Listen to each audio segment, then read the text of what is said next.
You will hear the introduction to a lecture on consumer habits. First, you have some time to look at questions 1 to 4.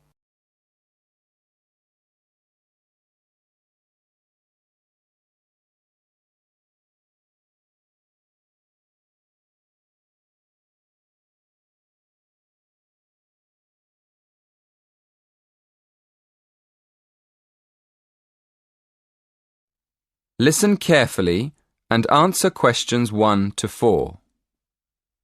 Good evening, everyone. This evening, I'm going to continue last week's lecture by talking more about how people spend their money. First of all, I'm going to compare how people of different age groups spend their cash. You probably know that there's a lot of difference between what young people do with their money, how families spend their money, and what more mature people do. Secondly, I want us to think about what we imagine men and women spend their money on. And then, I'm going to look at male and female spending patterns and see whether we were right. OK, to start with, let's divide the population into 3 sections. Let's say young people up to the age of 30 in the first group. Then, let's put families in the 30 to 55-year-old group. So that puts adults over 55 in the mature group. Does that make sense? Before you hear the rest of the conversation, you have some time to look at questions 5 to 10.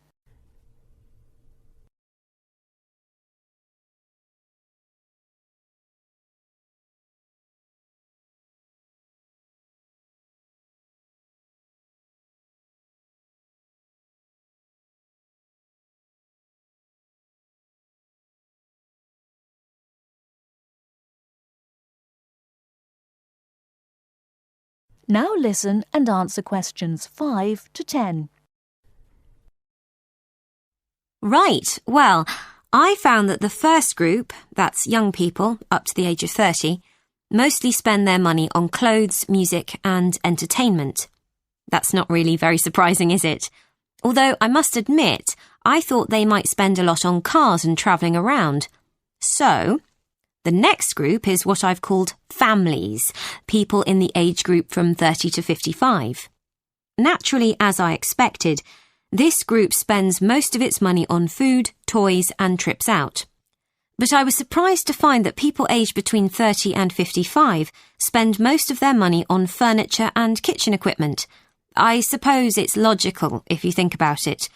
People are usually improving their homes at that age, and household equipment is very expensive.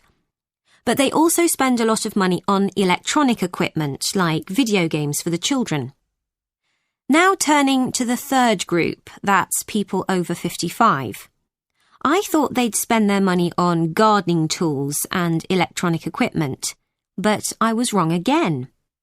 People in the over 55s group spend most money on new cars and days out. So, what did we think about how men and women spend their money? OK, well, we thought that young women would spend a lot on clothes and shoes, and that young men would buy more electronic equipment and cars. Well, when we look at the figures, we can see that we were right about the men. Young men spend twice as much as women on cars and computers. But, and this is interesting, we were wrong about the women. I was surprised to find that young women spend much more on beauty treatments than they do on clothes and shoes. So we'll have to think about that again. And there's another interesting fact about young women. It looks as though young women are much more concerned about their diet than men. We found that although young women don't spend as much as men on eating out, they do spend a lot more on organic foods than young men. That is the end of part 1. You now have half a minute to check your answers.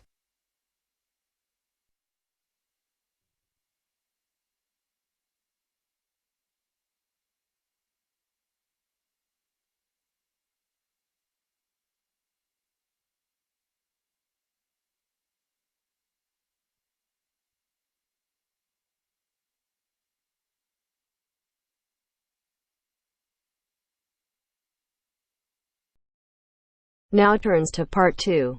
Part 2.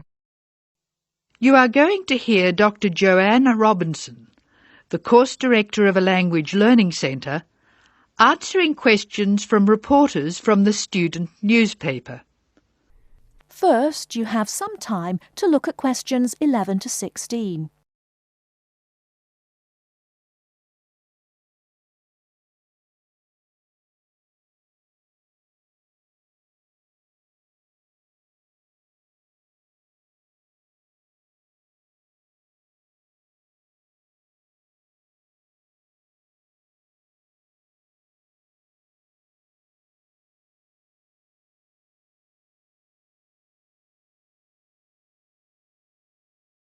Now, listen carefully and answer questions 11 to 16. Welcome to the Language Learning Center. I'm Joanne Robinson. You must be the reporters from the Examiner. Please come in and sit down. Hello, Dr. Robinson. Yes, we're from the Examiner. I'm Cheryl Perkins and this is Don Klim. May I start with a question? Did this college really start with Brazilian students? It did. The Language Learning Center was founded in 1985 to look after a group of students from Brazil who wanted to study here. Those 20 students soon grew to 60, and as you can imagine, we had severe accommodation problems. Somebody said you were in the old amenities block, right near the engineering school. They have a good memory. Yes, we were there because the university hadn't believed we would expand so quickly. The problem wasn't solved until we moved into these new premises in Bancroft House in 1987. When did you start taking students from other countries? About 1990. We now have students from 13 different countries enrolled, and we expect a large group from Turkey next month.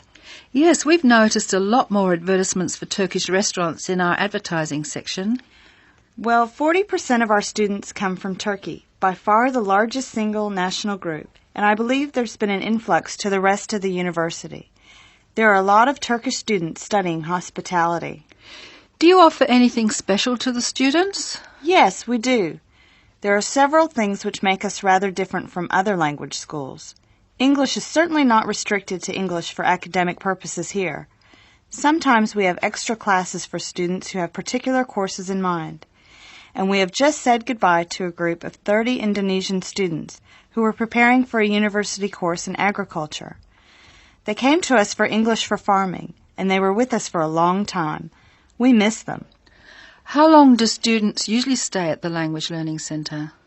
It varies, so I'll talk about the average. Most of our courses last for 5 weeks, but to make any real progress, a student needs to be here for at least 3 terms. That's 15 weeks. The students do better if they have a little time to settle in at the beginning of the course, and we offer an orientation course that lasts a week. Most students take it. It helps them to settle down, and it gives us plenty of time to test them and place them at the right level. How many people are in each class? We sometimes go up to 18, but our average class size is 14 students, and some classes have as few as 7 participants. It depends on the needs of the group. You were saying that you miss your students when they go. How do you attract students? I mean, how do they hear about the Language Learning Centre in the first place? We're included in the university advertising and marketing, and we have our own website. The thing which works best for us, though, is word of mouth. Students who leave us often send us their friends. In fact, a student who arrived today was carrying a photograph for me of a former student and his baby. It sounds like a nice place to be. It is. A lot of our students make lasting friendships while they're here. Before you hear the rest of the talk, you have some time to look at questions 17 to 20.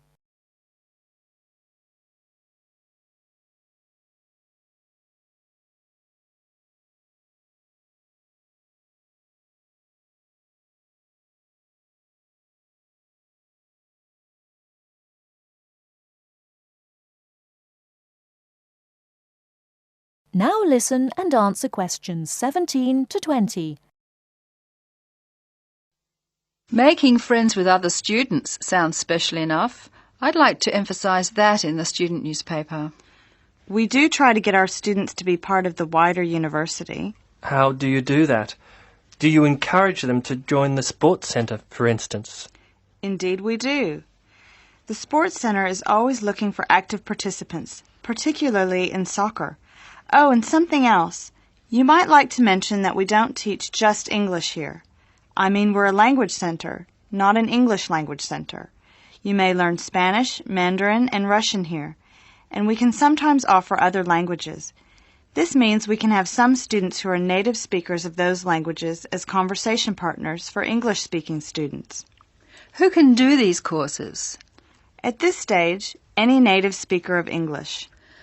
What about the people who are learning English? Can they do a non-English language course?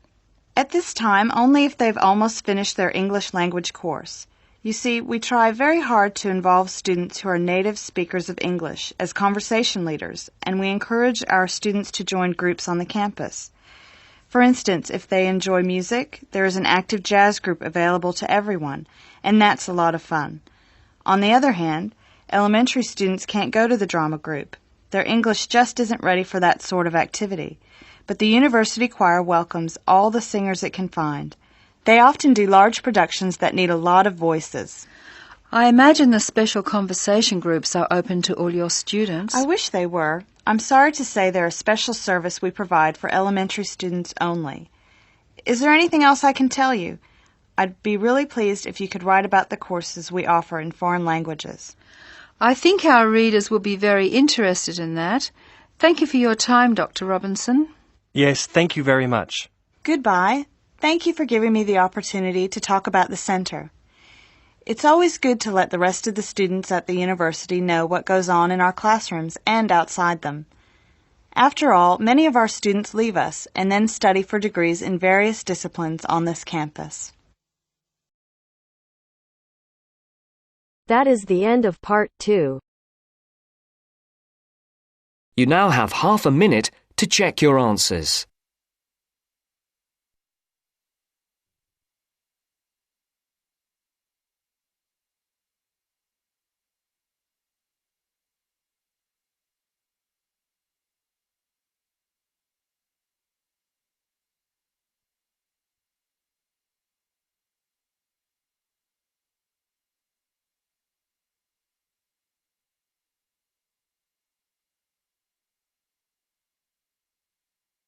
Now turns to part 3. Part 3. You'll hear a conversation between the tutor and two students about the presentation. First, you have some time to look at questions 21 to 26.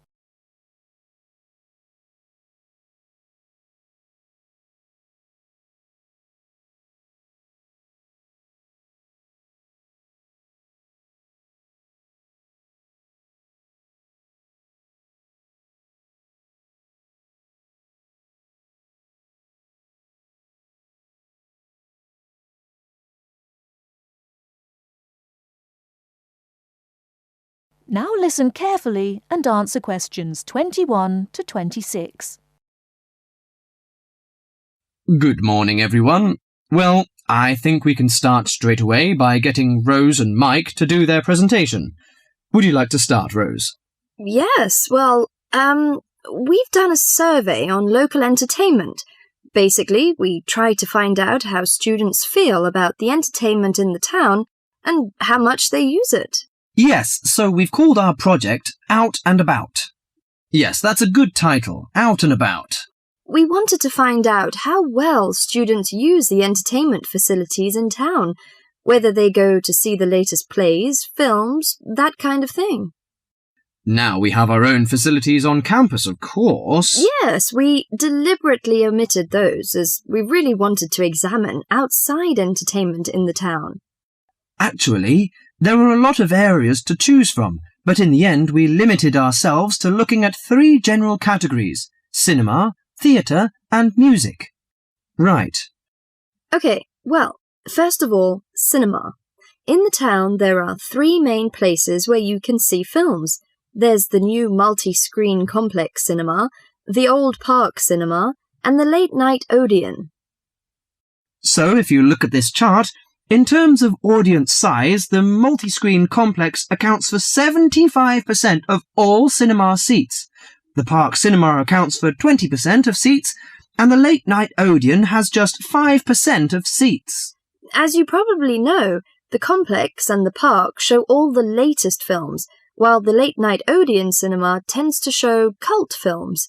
So when we interviewed the students, we thought the complex would be the most popular choice, but surprisingly it was the Late Night Odeon. Yeah, and most students said that if they wanted to see a new film, they waited for it to show at the old park, because the complex is more expensive and further out of town, so you have to pay more to get there as well.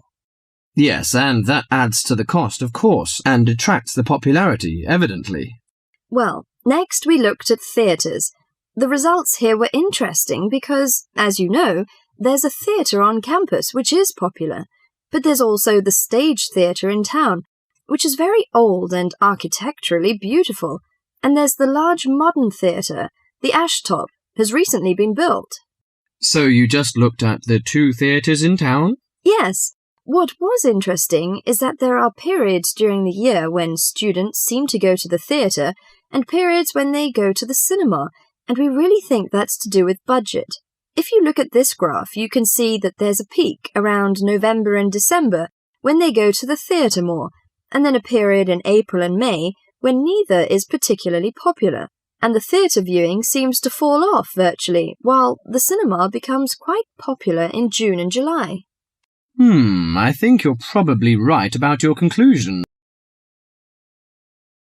Before you hear the rest of the talk, you have some time to look at questions 27 to 30.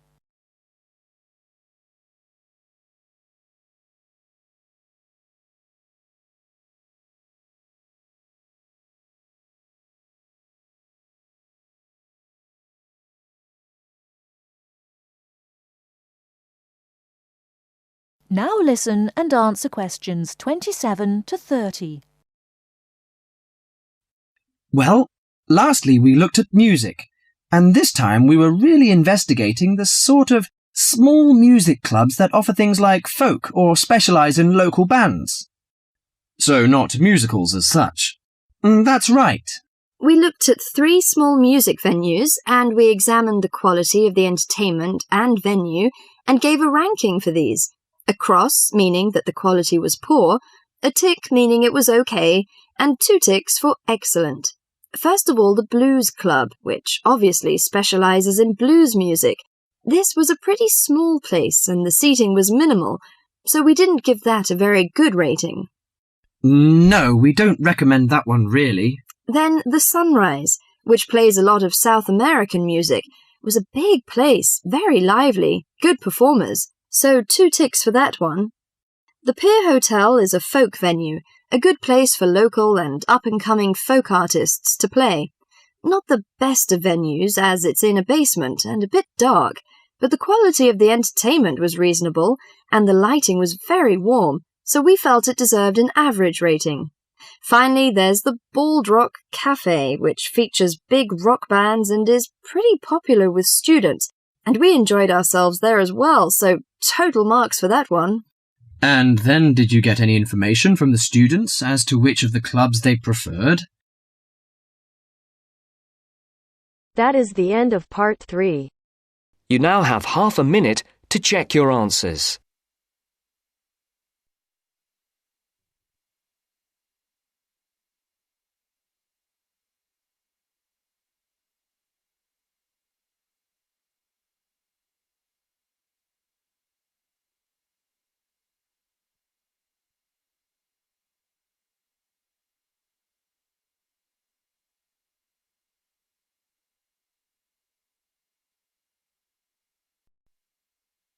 Now turns to part 4. Part 4. You will hear someone talking about art. Look at questions 31 to 35.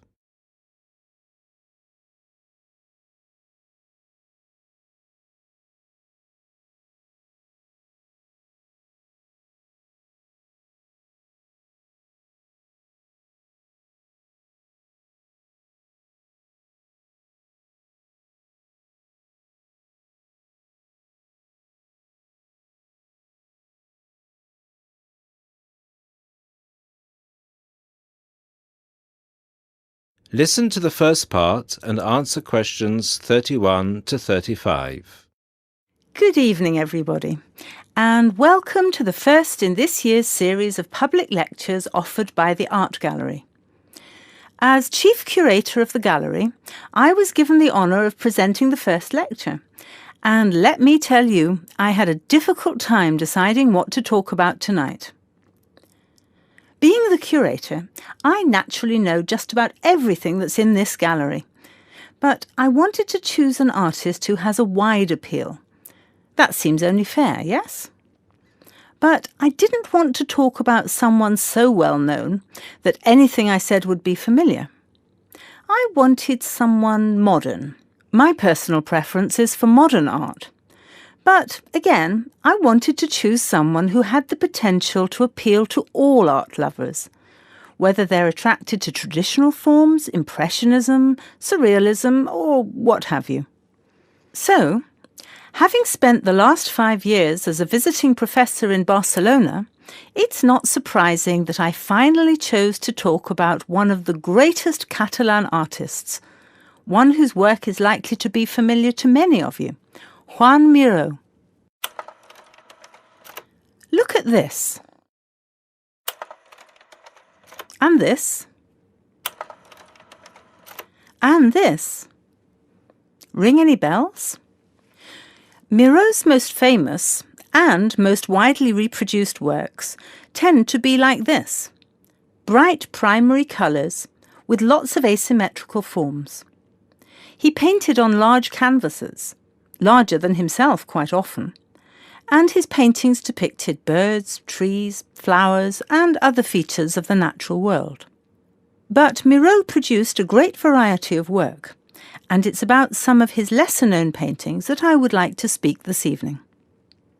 Miró was born in Barcelona in 1893, the son of a goldsmith. He began to show talent very early, and in 1926 went to Paris, where he was drawn to the surrealists of Montparnasse. He did not define himself as a surrealist, however. He preferred to stay free to experiment with other artistic styles as he wished. Miró had an intense dislike of much of the painting and many of the painters he knew. He wished to do something totally different, to express his contempt for bourgeois art. And yet, ironically, Miró's success has made his works much in demand among art collectors of the world. But we can't really talk about the artist without looking at his art. And that's what I'd like to do now. To take a look at just a few of Miró's works and think about what it is that makes them special. Special to me, and to a great number of people who flock every day to the Miró Foundation in Barcelona. Now look at questions 36 to 40.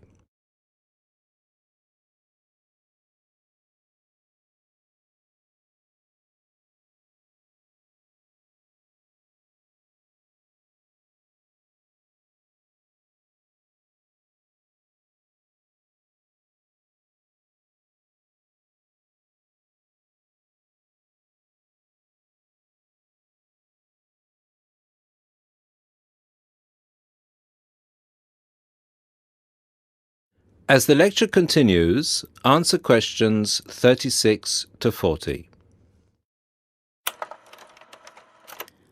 Let's start with this. One of Miró's best-known and brightest works, Woman and Bird. A sculpture created in 1982. It is on display in a park in Barcelona, often known as the Joan Miró Park. A huge sculpture, towering up into the sky. It reflects Miró's eternal interest in these themes, as well as his more technical interest in materials. This sculpture is covered in mosaic, which gives it a naive and cheerful appearance. It is interesting that this sculpture was completed in 1982, just a year before Miró's death. I think it shows that, towards the end, he was feeling as playful as a young man. And I think he wanted to share this playfulness in a park on such a big, very public scale. And now, Another representation of a woman, this time just called Woman. This was painted in 1976, a late work for Miro, and is a work we often see reproduced or on sale as postcards or posters in gallery shops around the world. So why is it so popular? I think the use of colour has something to do with it. People respond to these rounded shapes filled with primary colours, especially on a large canvas like this.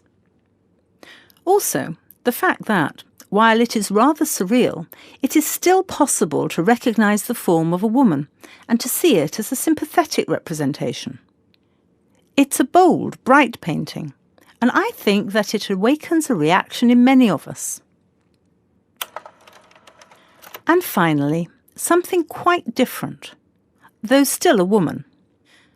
A harsh, even violent work that was completed in 1939, at a time when Miro was greatly influenced by events of the Civil War in Spain.